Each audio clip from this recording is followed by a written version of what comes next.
7 डिसेंबरला राज्य विधिमंडळाच्या हिवाळी अधिवेशनाला सुरुवात झाली आणि अधिवेशनाचे पहिलेच 2 दिवस वादळी ठरले ते केवळ नवाब मलिक या एका नावामुळे। तब्बल 22 महिन्यांनी नवाब मलिकांनी अधिवेशनाला हजेरी लावली। विरोधक आणि सत्ताधारी नाही पण सत्ताधारी पक्षातलेच नेते यावरून आपापसात भिडले। विषय होता नवाब मलिक यांना युतीमध्ये घेण्याचा। विधान परिषदेचे विरोधी पक्षनेते अंबादास दानवेंनी सगळ्यात आधी मलिक यांच्यावरून प्रश्न उपस्थित केले आणि सभागृहात गोंधळ सुरू झाला। प्रकरण तापलं तसं मलिक यांना सोबत घेण्यास भाजपनं विरोध केला आणि त्यानंतर शिंदे गटानंही भाजपच्या सुरात सूर मिसळला। आता या सगळ्यात भर पडली ते फडणवीसांच्या लेटर बॉम्बची। देवेंद्र फडणवीसांनी अजित पवारांना पत्र लिहिलं आणि ते जाहीरही केलं। यामुळे जर कोणी बॅकफुटवर गेलं असेल तर ते होते अजित पवार।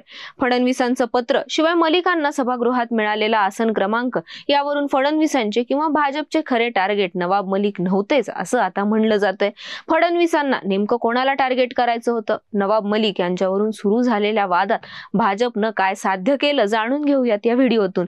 नमस्कार, मी भाग्यश्री आणि टीओडी मराठीमध्ये तुमचं स्वागत। दाऊदशी संबंधित सलीम पटेल आणि हसीना पारकर यांच्याशी गोवावाला कंपाऊंडच्या जमीन व्यवहारात अपहार केल्याचा आरोप नवाब मलिक यांच्यावर झाला होता। नवाब मलिक सध्या जामिनावर असले तरी ते तुरुंगात असताना राष्ट्रवादीत बंडखोरी झाली, त्यामुळे नवाब मलिकांची भूमिका स्पष्ट झाली नव्हती। हिवाळी अधिवेशनाच्या पहिल्याच दिवशी मलिक विधानसभेत सत्ताधारी बाका शेजारी जाऊन बसल्यानं ते अजित पवार गटात असल्याचं चित्र उभं राहिलं आणि यावरून विधान परिषदेतही गोंधळ झाला। पण नवाब मलिक खरंच सत्ताधारी बाकावर बसले होते का? मलिक अजित पवार गटासोबत आहेत का? याबद्दल नवाब मलिक यांनी कोणतंही स्पष्टीकरण दिलं नाही। नवाब मलिक हे अनेक दिवसांनी सभागृहात आले, शिवाय त्यांनी त्यांची भूमिका स्पष्ट केलेली नाही। त्यांनी भूमिका स्पष्ट केल्यावरच पक्ष भूमिका स्पष्ट करेल असं अजित पवारही म्हणाले होते। आता नवाब मलिक त्यांची भूमिका स्पष्ट करत नाहीत। अजित पवारांच्या भूमिकेवरही प्रश्नचिन्ह आहेत। मग आता प्रश्न उपस्थित होतो तो नवाब मलिक यांना देण्यात आलेल्या आसन क्रमांकाचा। नवाब मलिक यांना आसन क्रमांक 49 देण्यात आला होता, पण या आसनावर न बसता नवाब मलिक जाऊन बसले त्या आसन क्रमांक 163 वर। आसन क्रमांक 163 हा ना विरोधी बाकात येतो ना सत्ताधारी। म्हणजेच काय तर नवाब मलिक हे शरद पवार गटाजवळ विरोधी बाकावर जाऊनही नाही बसले, तर सत्ताधारी बाकावर असणाऱ्या आसन क्रमांक 167 वर जाऊन बसले। आता ही सीट सत्ताधारी बाकात येत नसली तरी ती सत्ताधारी बाकाच्या अगदी शेजारी आहे, त्यामुळे असं चित्र झालं की नवाब मलिक हे जणू सत्ताधारी गटाच्याच बाजूने आहेत। मलिक त्यांची भूमिका स्पष्ट करत नाहीत। अजित पवार म्हणतात की नवाब मलिक अधिवेशनाला हजेरी लावणार असल्याची कल्पना नव्हती। मग सत्ताधारी बाकात येणारा म्हणजेच मुख्यमंत्री दोन्ही उपमुख्यमंत्र्यांच्या मागे तिसऱ्या रांगेत येणारा आसन क्रमांक 49 नवाब मलिक यांना कोणी दिला, कोणाच्या आदेशानं दिला गेला? तर अर्थात हा अधिकार विधानसभा अध्यक्षांकडे असतो, त्यामुळे स्वाभाविकच राहुल नार्वेकरांनी नवाब मलिक यांना आसन क्रमांक 49 दिला असेल। आता राहुल नार्वेकर कोणत्या पक्षाचे आहेत हे काही नव्यानं सांगण्याची गरज नाही। आता विधिमंडळ सचिवालयाकडून जर मलिकांना आसन क्रमांक 49 दिला गेला आणि मलिक तिथं बसले असते तर मुख्यमंत्री उपमुख्यमंत्री बोलताना ते थेट त्यांच्या मागे कॅमेऱ्यातही दिसले असते। पण नवाब मलिक पुरेपूर काळजी घेत अशा ठिकाणी बसले जिथं कोणीही बसू शकतं, म्हणजे सत्ताधारी पक्षातलेही आणि विरोधी पक्षातलेही। पण या सगळ्यात नवाब मलिक यांच्या अधिवेशनातल्या एंट्रीमुळे काय झालं? मराठा आरक्षण, ओबीसी विरुद्ध मराठावाद, आमदार अपात्रता प्रकरण आणि राज्यातले इतर ज्वलंत प्रश्न मागे पडले आणि अधिवेशनाचे सुरुवातीचेच 2 दिवस केवळ नवाब मलिक या नावावरून आरोप प्रत्यारोपात गेले। आता यामुळे नवाब मलिक यांची कोंडी झाली। विरोधकांनी भाजपला घेरलं आणि तेवढ्यात देवेंद्र फडणवीसांचा लेटर बॉम्ब पडला।